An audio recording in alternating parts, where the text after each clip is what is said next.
And this is the last section for Module 6, and it's all about what's called the pH scale.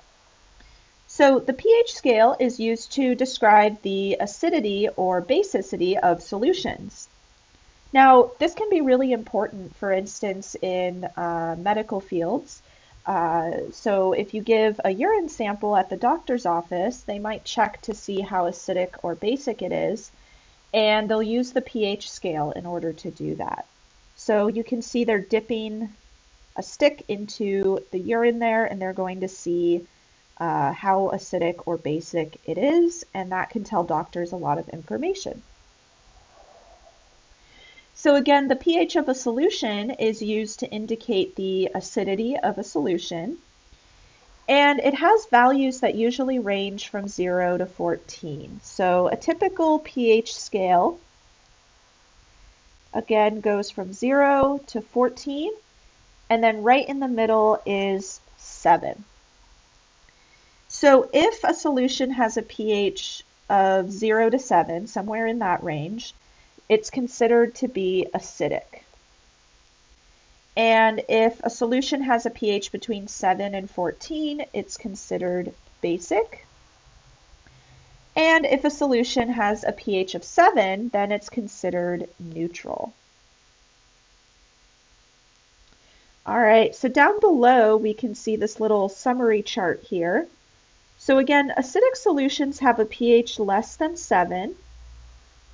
Neutral solutions have a pH equal to 7, and basic solutions have a pH greater than 7. Now, you'll also notice off to the side we have these polyatomic ions called the hydronium ion, and those are in brackets.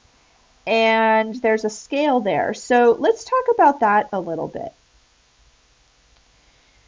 So in order to understand what those polyatomic ions are telling us, we have to talk about water. So water is an interesting chemical because it can act as both an acid and a base. Now, typically water is neutral. It has a pH of 7. But let's talk about why that is. So let's say water reacts with itself, which does happen.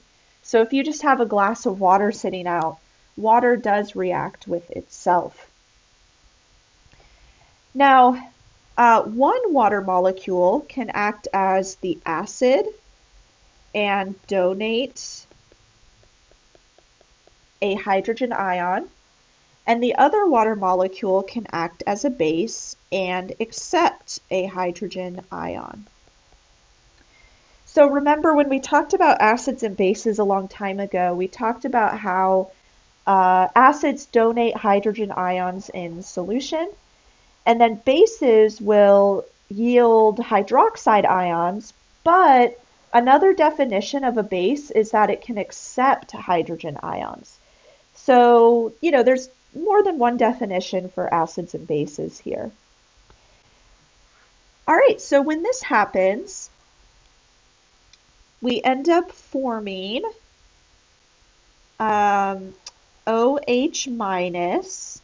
So notice that our acid lost a hydrogen ion.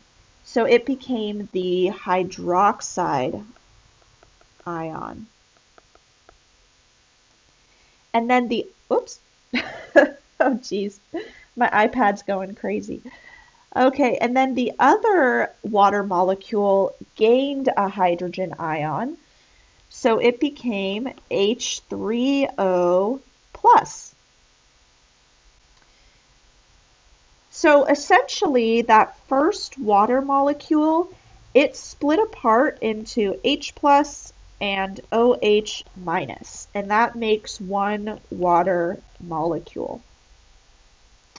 And then the other water molecule, it gained a hydrogen ion, which is positively charged, so that made H3O plus. So hopefully that helps to kind of see what happened in that reaction. Another way to view it is with something called an arrow pushing mechanism, which you'll learn more about in organic chemistry if you're planning on taking that in the future.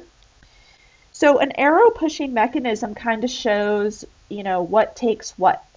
So in this case, this water molecule is taking a hydrogen. So we would show that with an arrow. Okay, so now I'm just going to make some room here.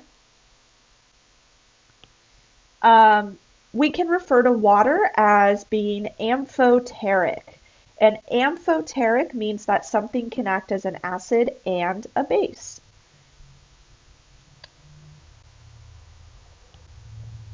Oh, I forgot to write hydronium ion here. Okay, so when this reaction occurs, it occurs to a very small extent. So actually, I'm going to draw double arrows here because sometimes those hydroxide and hydronium ions can reform water molecules.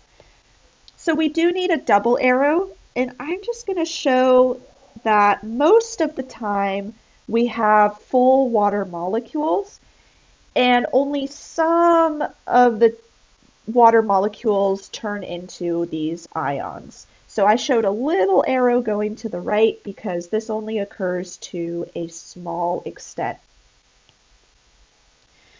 Now, when this does occur, we end up forming 1.0 times 10 to the negative 7th moles per liter of each ion. So we have exactly the same amount of hydroxide ions and hydronium ions in solution.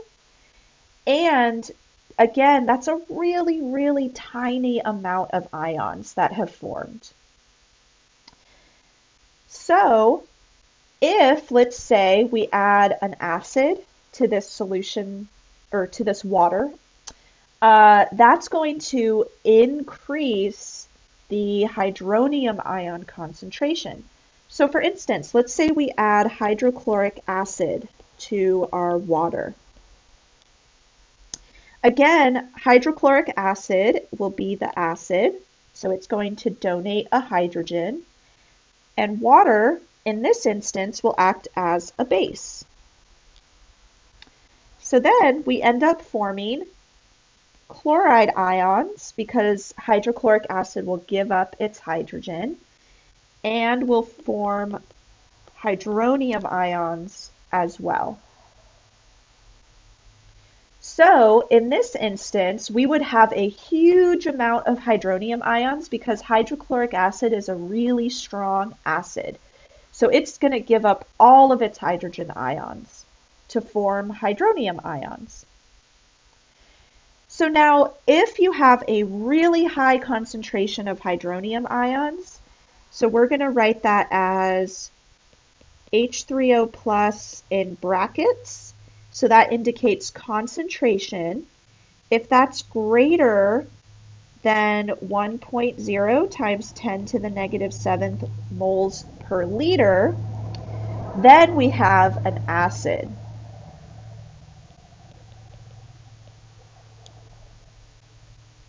So again, water is kind of our baseline. So water is completely neutral, but it does contain a small amount of hydronium ions. Those are balanced by hydroxide ions though, which is why it's neutral. But then if we add acid to that water, we're going to increase the amount of hydronium ions. So that's going to tell us that we have an acidic solution. And then the opposite is true for bases. If we add a base to water, that's going to increase the hydroxide ion concentration. So, for example,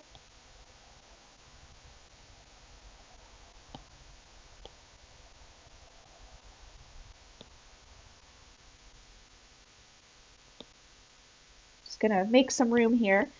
For example, let's say we add a base NH3.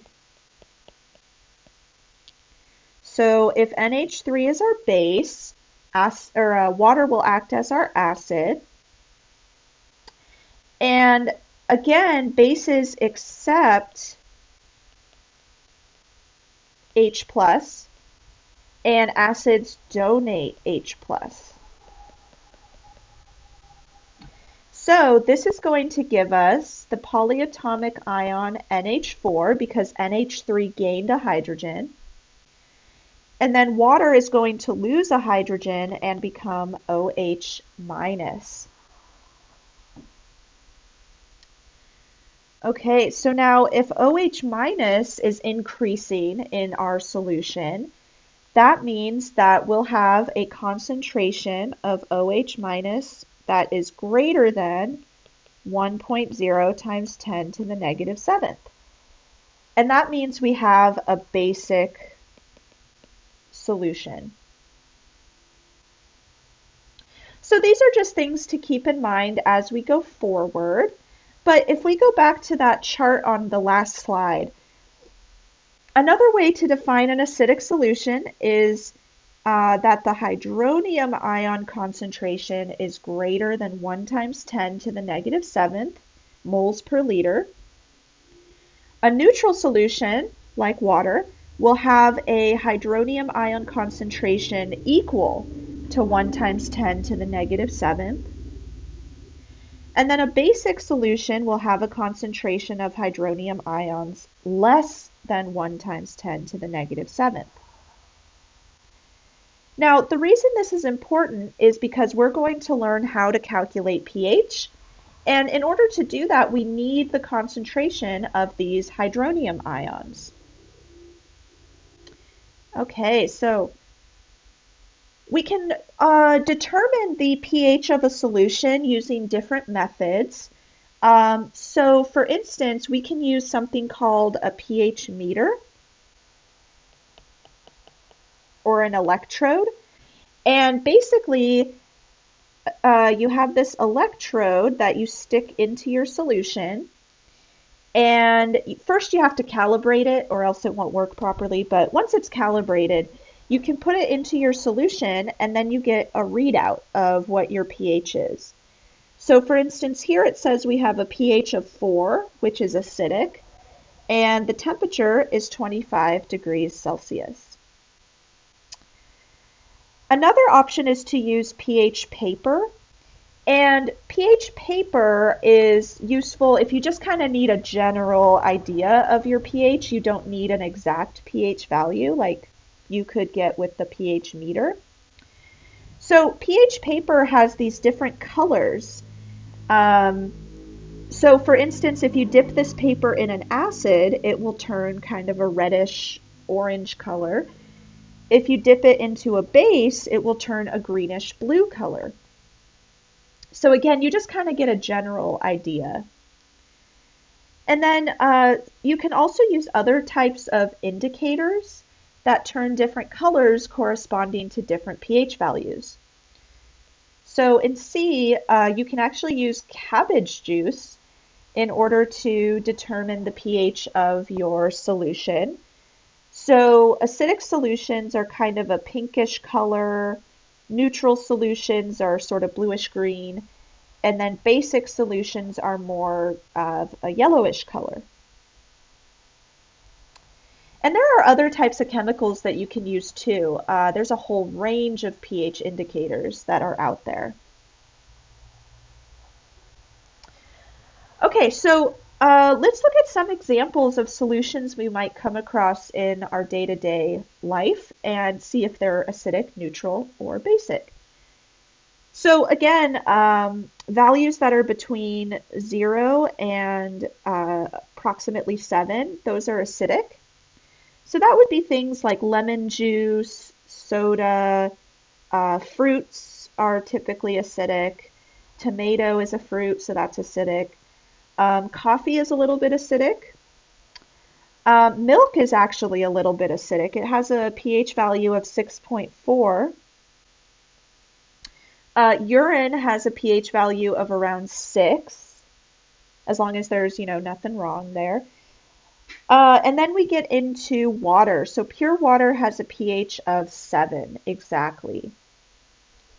Now, drinking water can vary because water plants will put things like fluoride and other ions in drinking water so that it's healthy to drink. So that pH can vary.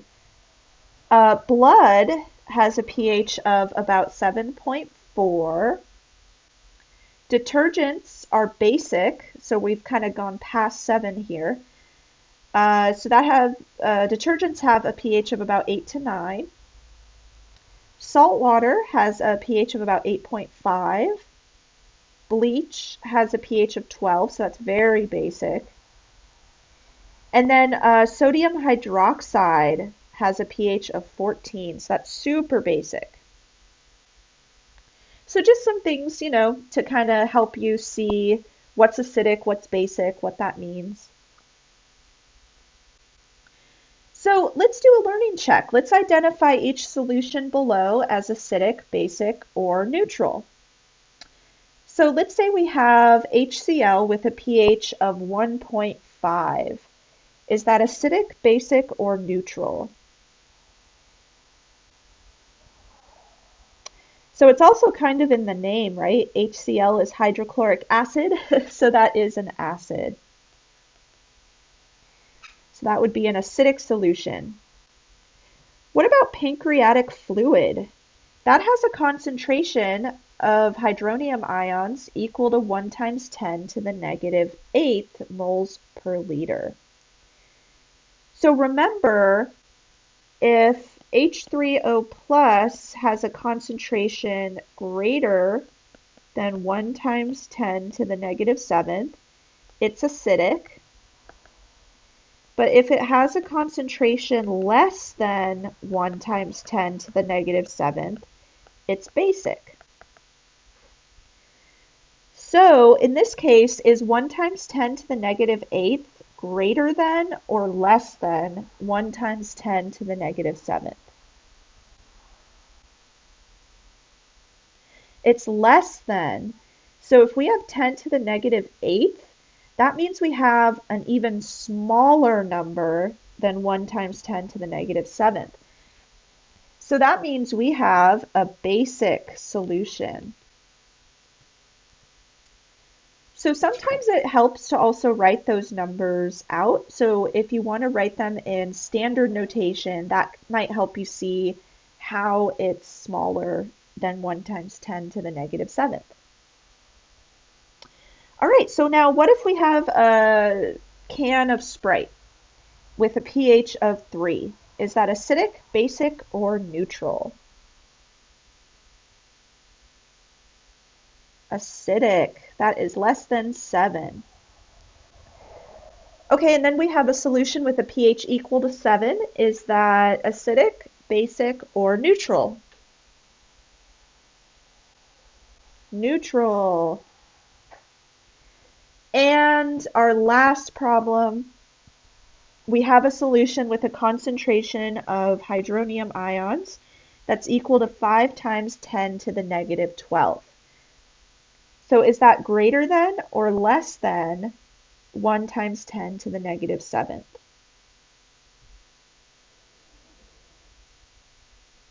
It's less than 1 times 10 to the negative 7th. So we have 10 to the negative 12th. That is super, super small. So that's much less than 1 times 10 to the negative 7th. So that would be basic. All right. So hopefully that helps a little bit with kind of seeing the concentrations and the scale and kind of connecting the two ideas. Now let's actually learn how to calculate pH, because sometimes that can also help to understand this scale. So the pH scale is actually a log scale, and it corresponds to the concentration of hydronium ions in solution. So pH is equal to the negative log of the concentration of hydronium ions. Now, sometimes you'll see this written as negative log of the concentration of hydrogen ions. So hydrogen ions are equivalent to hydronium ions, approximately, in solution. It's just kind of a different way of thinking about how things interact. So you might also see H plus instead of H3O plus. So to calculate the pH, the negative powers of 10 in the molar concentrations are converted to positive numbers.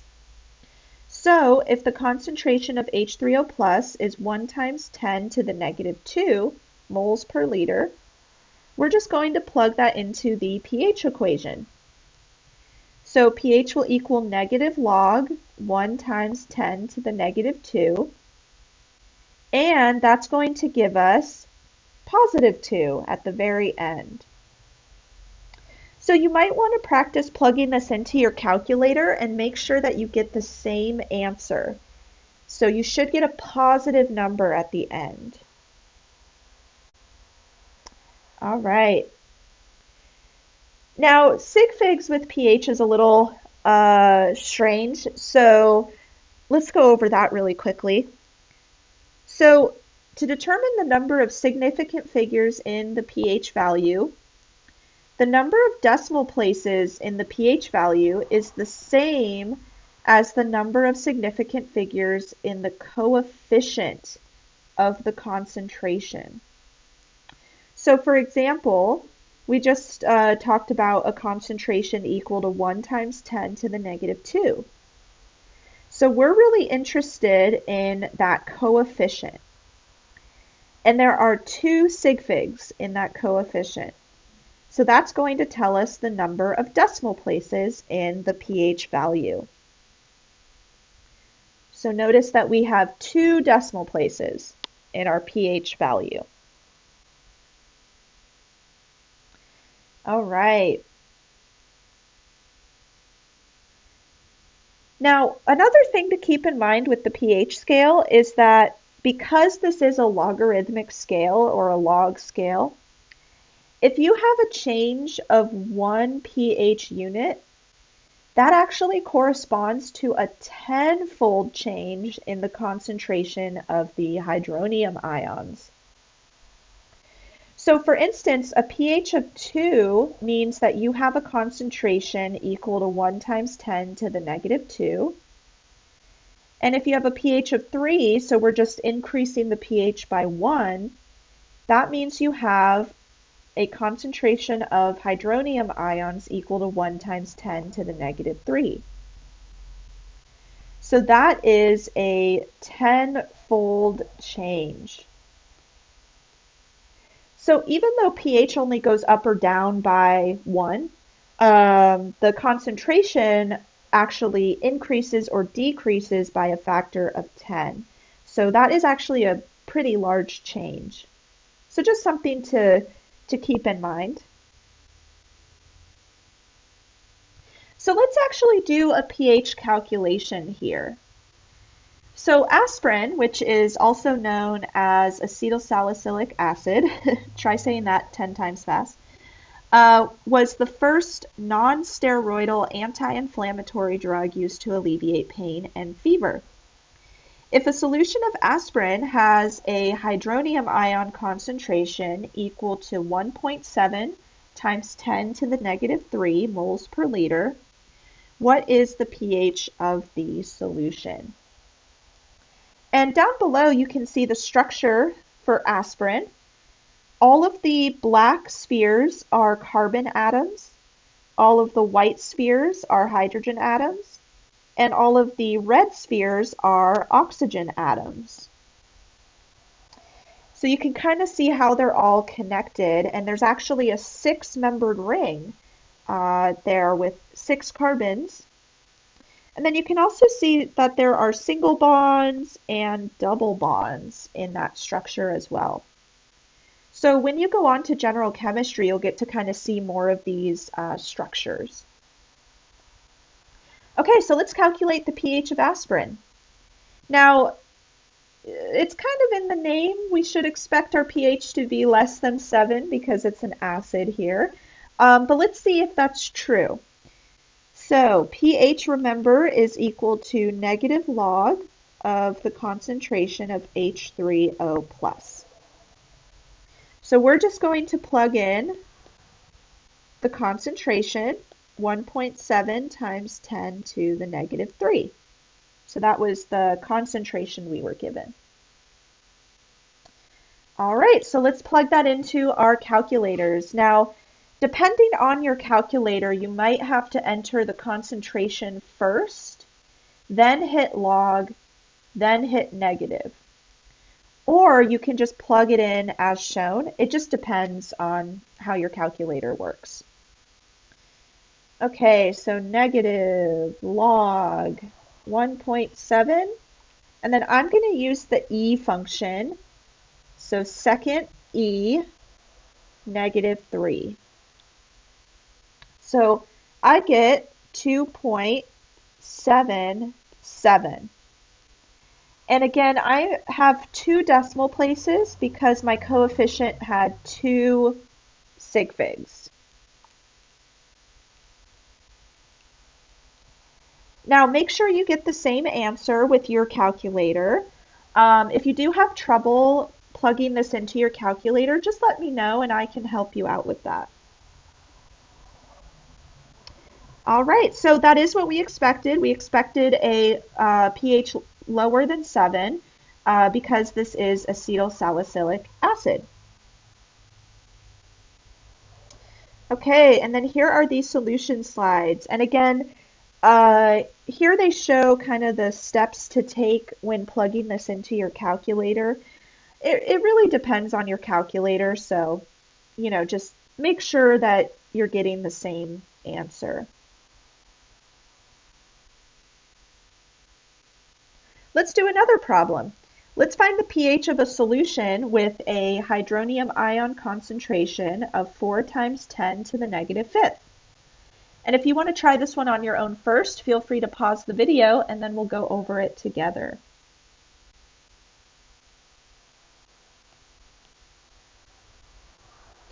Okay, so again, we're going to use our pH equation. And then we're just going to plug in 4.0 times 10 to the negative 5th, which is our concentration. And then I'm going to plug that into my calculator. So negative log of 4 times 10 to the negative 5th. All right, so I get a value of 4.40. And again, I have 2 sig figs in my coefficient, so I put 2 decimal places there.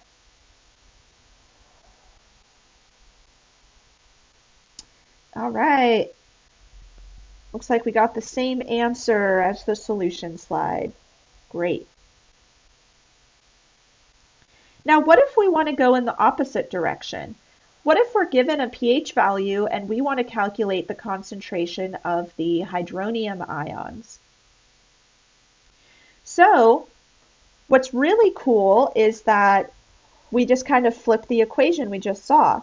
We're going to take the inverse log of the pH value in order to get the hydronium ion concentration. So the hydronium ion concentration is equal to 10 to the negative pH. Now on your calculator, you can either use the caret symbol, so you could just plug in 10 to the negative pH value, or you can use the 10 to the x key, and that's usually a second function key. So you might have to hit second and then 10 to the x. Either one is fine. So let's practice using that equation. Let's determine the hydronium ion concentration for a solution that has a pH of 3.42.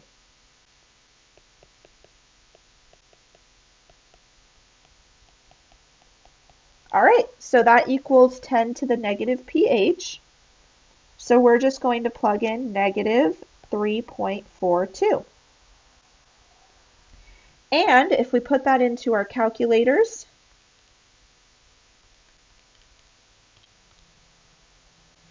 I get 0.00038. Okay, so I could leave it like that, or I could write this in scientific notation. So my coefficient has to be between 1 and 10 or equal to 1. So that's 3.8. And I have to move my decimal 1, 2, 3, 4 times. So that would be 10 to the negative 4. And my concentration is in moles per liter, typically for these types of calculations. Okay, so not too bad, right? As long as you know that equation.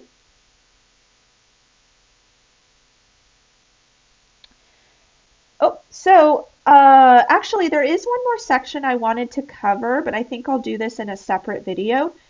This section will be really useful for the lab that we're doing this week. So I do recommend watching the next video just so you kind of get an idea of what our lab is all about. So I will see you then.